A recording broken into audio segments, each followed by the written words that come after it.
Ами, какво да кажа днеска, приятели, такъв хубав ден, такъв хубаво, толкова слънце, това синьо небе и толкова много сняг, такава чистота, направо няма думи.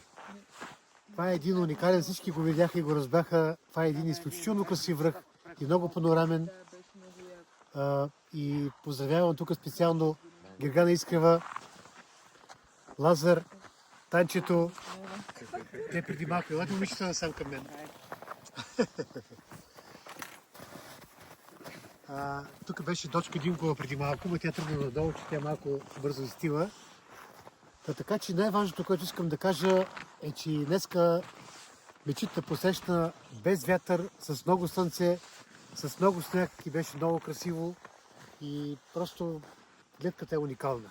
Това е един наистина много панорамен връх, както бях написал в поста в групата. Ето тук имаме отзад се вижда, това е отляво нашето едено. Иречек се вижда отляво на него, там на зъбените.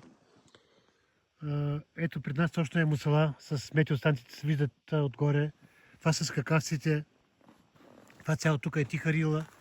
Ето го среща Ангелов връх. Изключително красив връх, много впечатляващ. Да, много е хубав и там всичко тук се вижда. Това цяло тук е Тиха рила и е много красиво местото. Пред нас се вижда Лопушки.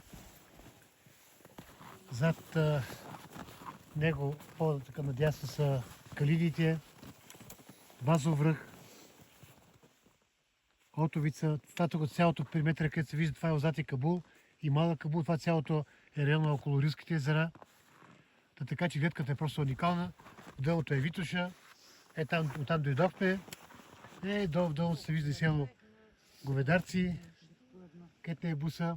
Просто прекрасен ден, уникална гледка, с много слънце и с много сняг, много беше хубаво. Просто е прекрасен ден. Така че,